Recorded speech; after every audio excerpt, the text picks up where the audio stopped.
The average Australian superannuation fund charges fees that, over a 30-year working life, can quietly consume more than $100,000 of your retirement savings. Not through bad investment decisions, not through market crashes, simply through fees you agreed to and then forgot about. And that's just one of the mistakes. In 2026, there are specific super mistakes being made by Australians at every stage.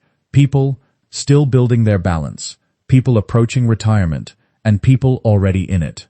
The frustrating thing about these mistakes is that almost none of them feel like mistakes while they're happening. They feel like the default, the normal, the thing everyone does.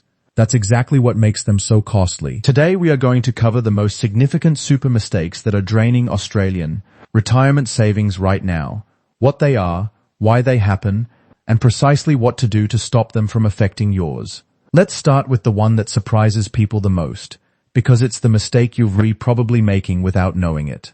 And it's not about how much you're contributing, it's about where your contributions are going. Most Australians are in their super fund's default investment option. It's the option you were enrolled in when you started your job, when your employer first registered you with a fund. You may have never changed it. You may not even know what it is. For younger Australians, being in a default balanced or growth option often makes sense.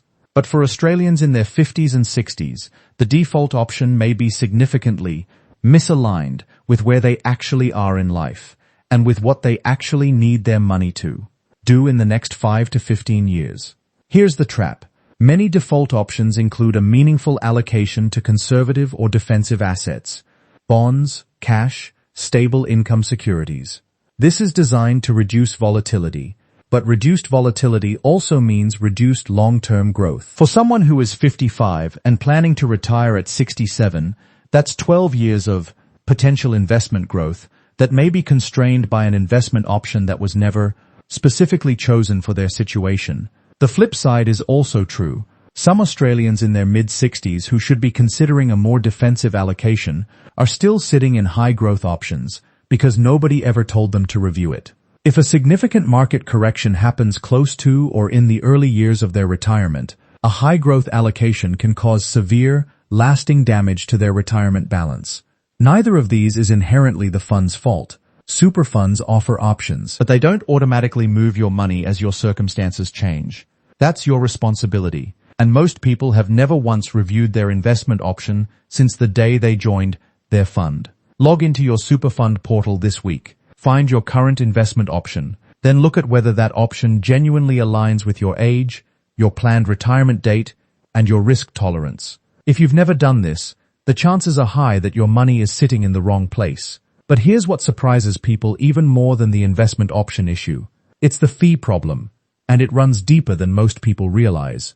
Super fund fees come in multiple forms. There's the administration fee, usually a flat dollar amount charged each year regardless of your balance. There's the investment fee, a percentage of your balance charged by the fund for managing your investments. There's the performance fee, charged when the fund's investment managers outperform certain benchmarks. And then there's insurance, the default life and total permanent disability cover that most funds enroll you in automatically when you join. Each of these individually may seem small. Together, they can represent a significant ongoing drain on your balance. The investment fee in particular is worth understanding carefully. It's expressed as a percentage, often somewhere between 0.2 and 1.2% of your balance per year, depending on the fund and the investment option.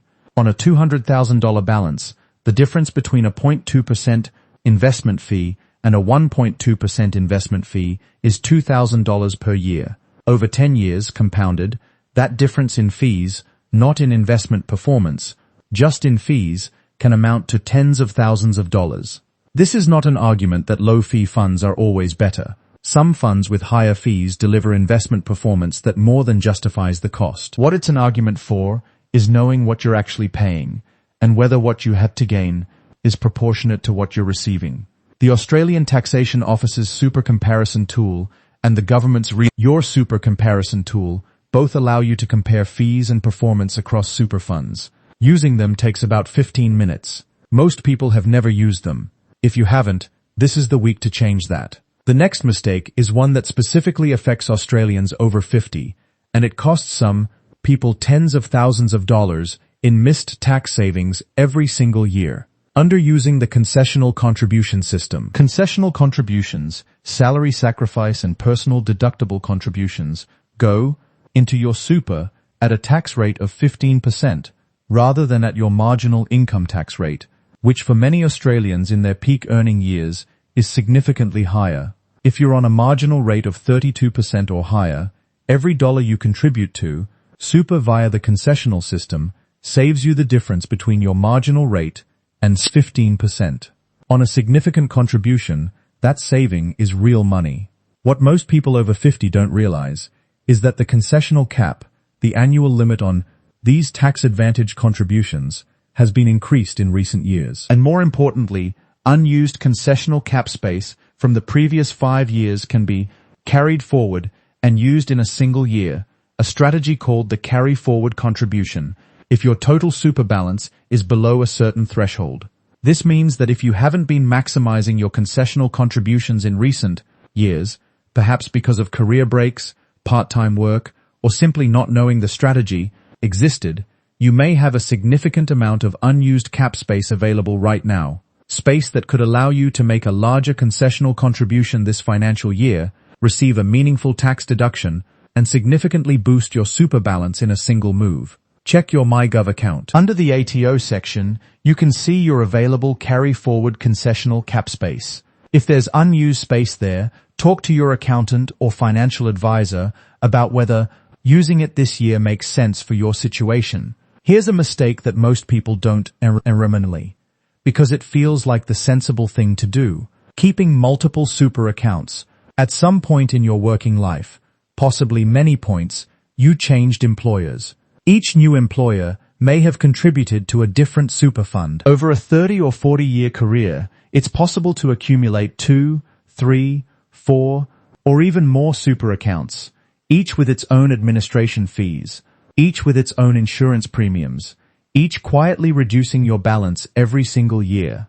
The Australian Taxation Office estimates there are billions of dollars sitting in lost or multiple accounts across the super system, money that belongs to working and retired Australians, but is being eroded by fees because nobody consolidated it.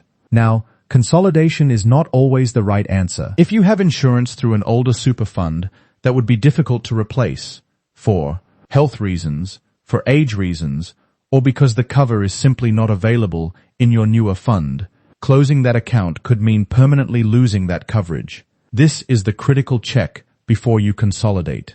But if you have multiple accounts and no compelling insurance reason to maintain them, every day of inaction is a day of paying unnecessary fees across multiple accounts that could be in one place earning better returns on a larger consolidated balance. Check the ATO's Lost Super tool through MyGov. You may find accounts you'd forgotten about entirely. Review the insurance on any accounts you're considering closing. And if consolidation makes sense for your situation, make it happen before the end of this financial year. Let's talk about the withdrawal mistake, because this one happens after retirement, and it is the mistake most financial education doesn't cover. When you enter retirement and start drawing from your super, most people draw the minimum required amount each year. The minimum drawdown rates are set by the government and increase as you get older. People assume that drawing the minimum is the safest, most conservative approach, that preserving the balance for as long as possible is always the right strategy. But as we've covered in earlier videos, the minimum drawdown strategy can work against you in ways that aren't immediately obvious. Firstly, if your super balance remains above the assets test threshold for the age pension, drawing only the minimum may mean you stay above that threshold for longer than necessary, keeping your age pension entitlement lower or blocking it entirely for years when you could have been receiving it. Secondly, the interaction between your super drawdown rate and your investment returns in the early years of retirement, what financial planners call sequencing risk, means that drawing too conservatively from a high-growth allocation in good years can leave you drawing too heavily when markets turn, compounding losses at exactly the wrong time. The minimum drawdown is a flaw, not a plan. A genuine retirement income strategy requires thinking about when to draw, how much to draw, from which account, and in what order, not simply drawing the minimum and hoping for the best. Let's now look at what all of these mistakes look like in one person's story.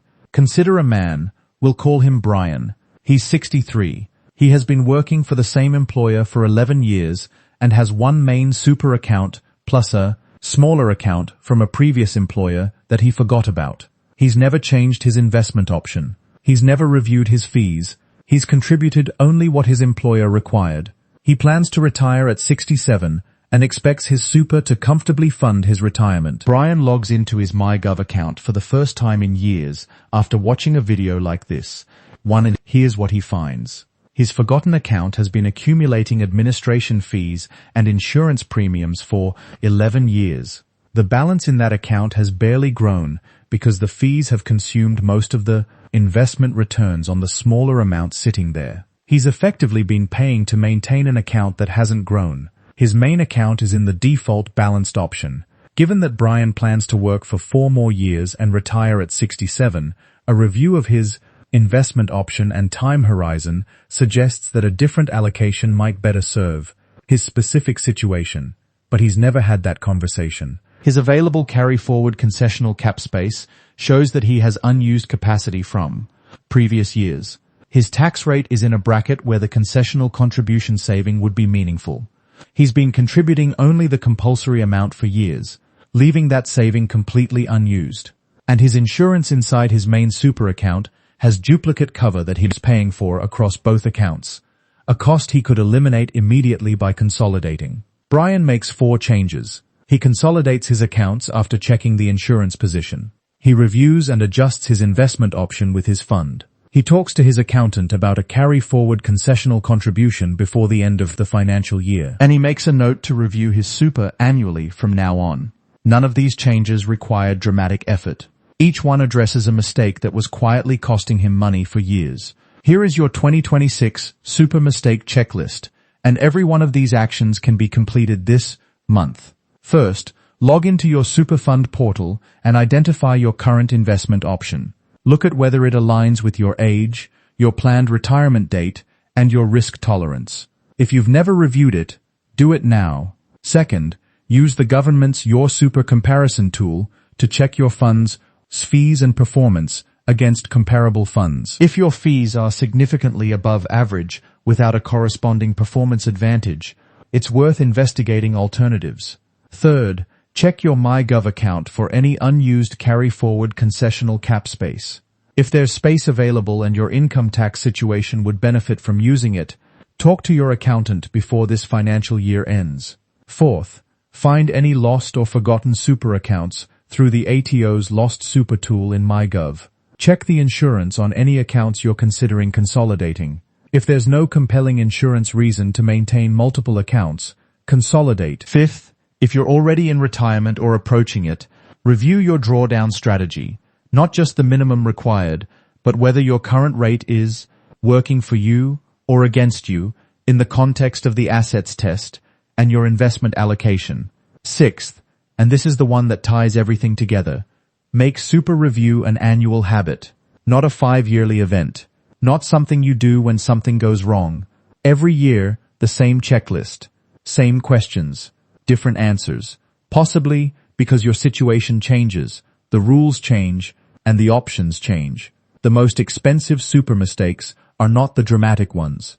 They're the quiet ones, the defaults, the set and forget, the things that feel fine until someone shows you what they've actually cost you. You now have the framework to check every one of them. If today's video raised a specific question about your own super, your investment option, your fees, your carry-forward cap, your consolidation options, put it in the comments.